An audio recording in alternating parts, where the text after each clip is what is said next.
Okay, thanks for everybody for being here. Obviously, we responded this morning, APD did, about 8:30 to a shooting near West Mesa High School.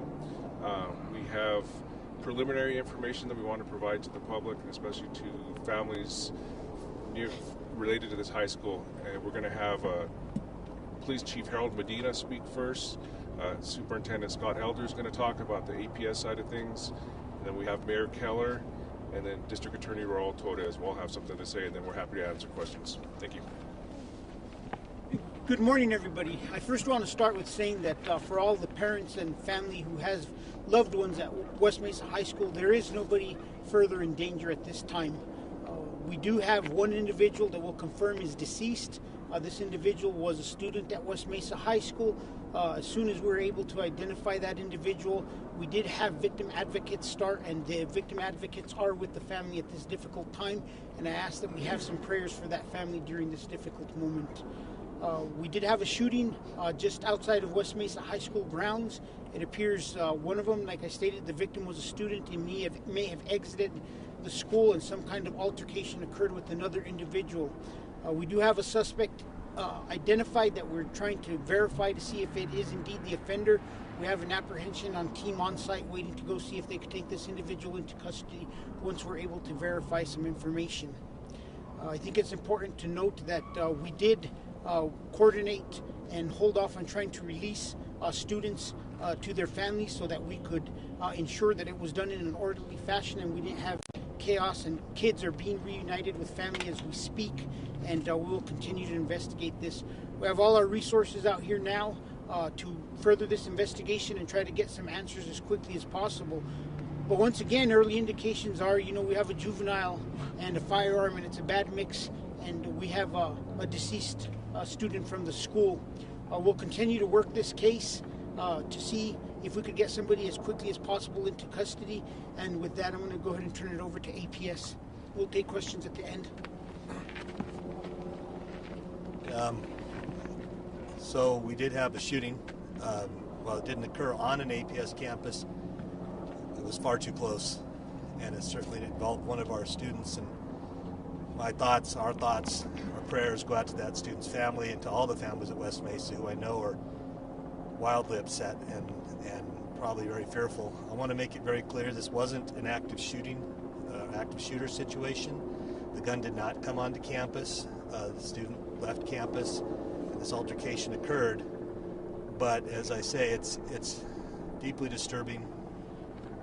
It's very hard for our schools, and I think it really speaks to the need of the public to work with us in terms of making sure that juveniles don't have access to weapons.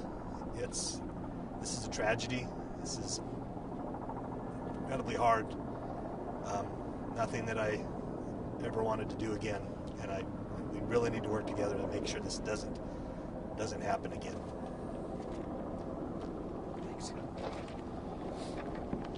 There's a couple of things that we want to touch on this morning, and of course, first and foremost, we're thinking of the families that, especially of the individual involved, and trying to do everything we can to help them, especially with some of our victims advocate resources.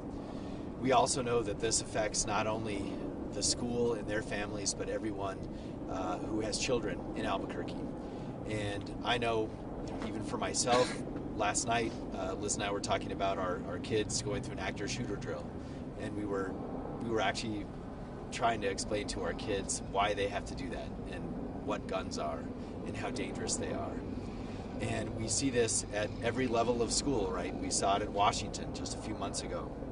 We know there was an incident downtown around a school just yesterday. And the connection between juveniles with weapons is extremely dangerous.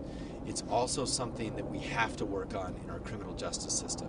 Right now, we just do not have adequate tools to deal with a juvenile that we know has a firearm, and how to keep them off the street, or how to get them safe and keep everyone else safe from them.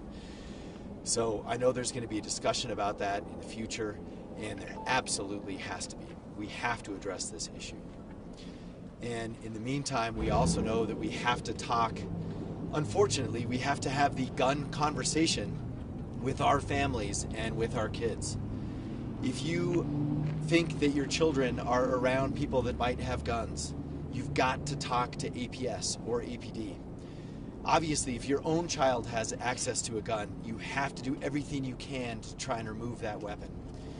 And for the high schoolers, because they're certainly old enough and with social media, if you think another student has a gun, please say something. Now again, in this situation, as the superintendent mentioned, as we understand it, the weapon was not brought on school premises, but obviously this involved at least one high school student at West Mesa. And so we know that this is terribly something that we actually have to have a conversation about at every level of our families and of our communities. We have to understand that we have to say something when we think someone has a firearm. Now, I know there's lots of questions about what happened here today. Why did it happen? Where was the student before? Who was the suspect and what is their background? We're investigating all of that. And as we know, we'll release that information, of course, appropriately. But I do know that these are the same questions we're asking time and time again. And it's the connection between a juvenile and a weapon that costs a life. And we cannot have that in our city. I think I just want to close by saying that this is a related conversation that's been happening all over America. And now we're seeing it happen right here in Albuquerque. 3 related examples in the last 6 months. And also we know that that nightmare is real for every single parent who is in line trying to pick up their child. They got the call no parent ever wants to get, right? And one parent got the worst call of all. That's what happens when kids have firearms, and that's what we have to stop. Let me hand it off to our DA, Raul Torres. So unfortunately, Albuquerque again has witnessed extraordinary tragedy. Our hearts go out to the victim's family. As the mayor said, this morning someone came and knocked on the door of a parent's home and gave them the worst news that they can ever imagine. And for those of us who are in leadership positions, and for those of us who are leaders in the public safety and criminal justice system, we have an obligation to do everything we can, not only to solve this crime and support the Albuquerque Police Department in its investigation, but also to step back and think broadly about what we can do to change this system. As the chief mentioned, as the mayor's mentioned, one of the things that we have identified as a critical failure in our criminal justice system is the fact that when juveniles get their hands on a weapon, right now it's a misdemeanor offense. And what that means is it's actually not referred formally to the district attorney's office. We actually don't know most of the time when a juvenile offender has access to a weapon. Oftentimes those offenders are not even booked into the detention center because of the way our system is structured right now.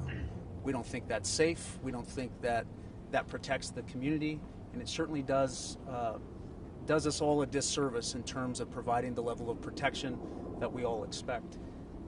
We're going to be obviously looking very carefully at not only the circumstances surrounding this homicide, the motivation, the people who are engaged, and why this tragedy occurred, but we're also going to be looking very carefully at where that weapon came from, how that weapon was accessed, whether it was accessed at the home, whether it's a stolen weapon, and whether or not there was anything that could have been done earlier to intervene and prevent this tragedy.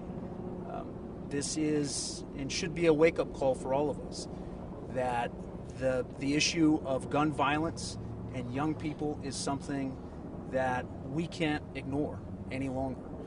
We offered legislation in this last legislative session that would have made the possession of a firearm by a minor, of a handgun, a felony. And that was blocked in a committee by people who seem so focused on gun rights that they forgot the part about gun safety and about protecting children. And unfortunately, this is exactly why we think that provision needs to be re-examined by the governor and the legislature, and we would strongly encourage them to listen to those of us who are on the front lines of public safety every day and hear the voices of this community, I think, where people have told us unequivocally that they're tired a violent crime, and they're tired of their children being put at risk. So, thank you. I just want to close with a couple of things, kind of building off what DA Torres talked about. Possession of alcohol by a minor is a misdemeanor. Possession of a firearm by a minor is a misdemeanor. There's something theoretically wrong there, and we need to increase our abilities to hold people and to make sure they're held accountable. The second thing is, we have a bunch of kids here, young adults, who are going to have to come back to school on Monday. And we want to assure them that we have no indication that this is going to spread any further or it involves any large groups that endangers them on Monday. Commander Barraza of the Southwest Area Command is here, and he's been instructed that on Monday we will have a visibility of officers near and around the school to ensure that the kids and the young adults are able to come back to school and feel safe on Monday.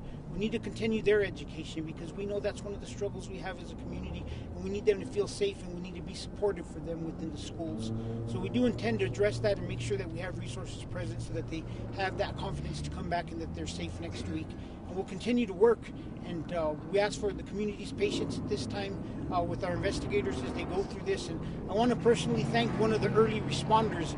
We had a sergeant on scene who tried to deliver life-saving measures to the deceased student, and forever this sergeant will carry that he was out there and he tried to do what he could, and it will affect him. So there's a lot of victims in this, and our hearts are out to the family. We'll pray for them, and hopefully we could have somebody in custody as quickly as possible. Thank you. We'll go ahead and take questions now. How old was the student? Do we know the age of the student yet? I don't think we know exactly how old the student was. And then you guys mentioned there not being a concern to the community. Who's the person that you guys are aware of? Is that another student that may be involved? We can't say at this point. It's still under investigation, and our detectives are working on that answer right now. And you guys mentioned it was off campus. Did it happen inside the classroom and spill out, or are you aware of kind of where it... Our understanding is just east of the football field, I guess. There's a football field that's east of the actual school, so there's quite a distance away from any buildings, but just across the street, basically. Okay. And where is that suspect now? Well, we're still working on identifying the suspect. So we have some initial information, but it's too early to say if that indeed is the person that committed this act. And do we know if the students knew each other or what led to the altercation? We're still trying to determine that at this point. So no one's in custody, just to clarify. Nobody's in custody. But so why do you guys think people are safe? Like I said, we do have suspect information. We're interviewing witnesses and others who may know who that suspect is, but we have reason to believe that and all the students were inside the school, so we know anyone who involved in this did not go into the school. Based on what you guys have learned this morning by questioning others, does there seem to be some sort of history between the suspect and the student that died this morning, some sort of altercation that may have happened in the past? It's too early to suggest anything like that. We need to go through interviews and figure it out. And you guys mentioned possibly a juvenile with the gun, so the person that you have information about is a juvenile then? Our initial understanding, I think, is that these were juveniles involved. Until we know for certain what the identity of the offender is, we don't know, but it looks like a juvenile was involved with the gun. So we don't know if it's another student at this school, though? We don't know at this point. Were there just one suspect and one victim, or were other people involved as well? We know just one victim. It appears to be one suspect at this point, but like I said, detectives are still on scene interviewing people. And because this was away from the school, do we know if it was like a drive-by, or do we know anything else about like the altercation? No, I mean just that there was an altercation. We're not sure where it started, but that's where it occurred off the school, basically across the street. So officers are trying to determine what prompted this, what started, who was always involved. Is one firearm involved? And if so, do you have possession of it? I don't know at this point. The detectives are still working on that. And I have a question for APS. When we talk about these incidents, unfortunately, in the proximity of the school involving students, we were just here not very long ago with the Washington Middle School shooting, and I just wonder, have you guys done anything differently administratively to address this happening at or near schools? Well, we have revisited a lot of these topics with our students on the campus. We do have protocols that we follow in terms of trying to make sure guns don't come on campus. We have really hammered see something, say something, and we have had success with that in the past where students have heard or seen something and they have reported that, and we've managed to avoid a lot of situations that could have become potentially worse. But we face the same thing everybody else does. Like, there's a shortage of police. There's a shortage of teachers. There's a shortage of people on campus, and we need the public's help in working through this because there's no guns. APS doesn't have guns, but there's guns in the community, and allowing juveniles access to it is what's driving this, and we really have to work on changing that. It's not okay for these kids to have guns, and they're kids. It's awful. As a leader of APS, I mean, we have families, some here that are traumatized and heartbroken over what happened. They're scared to have their kids go to school now. I mean, what do you tell them? Well, I think they need to know that our schools are filled with people who really love their kids and are doing their best to watch out for them and are paying attention and are working. I mean, today is very different because it didn't happen on the campus, but it's too close. And we are working as hard as we can, and our schools are staffed with people that I think the families know, the teachers and the principals and the people that are on campus are doing their best. And we're trying to staff and we're trying to find the support as best we can. I think the schools are safe, but this makes it, I understand, it's scary. As a parent myself, I understand. But we are doing everything we can to keep our students safe, and I think people should, really, more things happen outside in the community, but I don't want any more on campus. I want this to stop. And going off of that, this is the second time an APS police officer has rushed in to save a student's life. Can you speak to the bravery of these officers? We have a small police force that works for APS, and I know how hard they work and how dedicated they are to our children. And it does not surprise me that one of our officers rushed. That's what they do. They go to help. They're here to help. We want to help, and they want to listen, and they want to support these families and these kids so they know this is a safe place, and there's people who care about them and who will come and help them if there's a problem.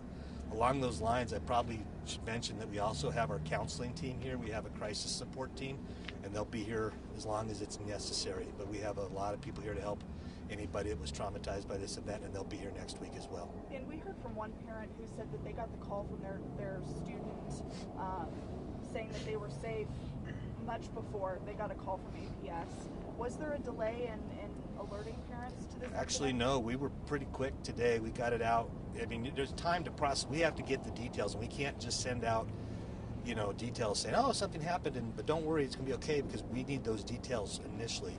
And it doesn't surprise me the child with the cell phone. I mean, I bet every kid in that school hopped on that phone to say, Mom, I'm okay. I'm in a room, I'm okay. And that's okay. I have a question for the chief. Chief, we see violent crime around the city, it seems, almost every single day in recent weeks. I think we're all pretty exhausted by it. What are we teaching our kids? What are people at home teaching their kids when this is happening right across the street from a school all the time? We saw it yesterday, we're seeing it again today.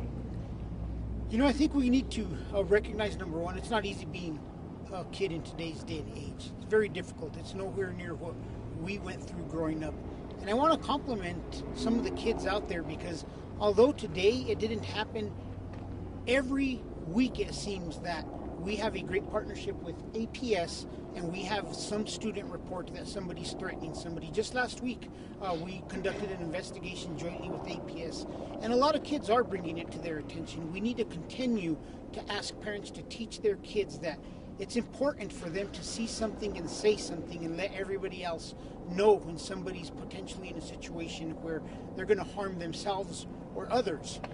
And I think that we need to get back to the basics of ensuring that our kids have somebody to listen to, and that they have good role models, and that they have individuals who are really emphasizing the right thing to do. And a lot of times this violent crime that's occurring and that we're all tired of, last year the mayor did put together the Metro Crime Initiative, 40 key points. We're working on it. We made some progress this year, and we'll continue to work on it. And this is an issue that violent crime isn't going to be solved, and I know people don't like to hear this. The Albuquerque Police Department alone is not going to end the violent crime problem in Albuquerque. We need the criminal justice system to work as one, to coordinate as one, and a lot of times we're going to need the public support to make sure that people are nudged and pushed to make those leadership decisions and the right decisions. Do you know how many times the student was shot? I don't have that information. It's way too early, and we don't want to compromise the investigation, because although we are trying to get information out to the public, be as transparent as possible, we still have an investigation that we need to secure. We need to make sure that it's strong, because in the end, we want a successful prosecution and we want somebody held accountable. So that's why a lot of times we're not able to pass out as much information as we possibly could, or that the public is asking, because we just need time to ensure that we build a good, strong case. And we've seen it in the past where we didn't get that conviction, and our goal is to get a conviction. Chief, is this the only scene that you're investigating right now? This is the only scene that we have active and that we're investigating at this time. And did the suspect ditch a car at all? No, we don't believe the suspect has ditched the car, but we are looking into all aspects of this. Do you know if there's still students on campus? They were in the process of evacuating the school in a systematic way, building to building, so they may still be evacuating the school, but that process has already started, and since we started here, I don't know if they completed it. It'll take a while. It's going to take a while. And if a parent wants to know where can they go? We will get information out on social media of directions on how to get their kids safely picked up. Yeah, just make sure. Yeah, that information will come directly from APS. I think they communicate directly with families, and they'll put information out through their social media. So please look to APS for that information. We'll provide any updates that are available on the actual investigation.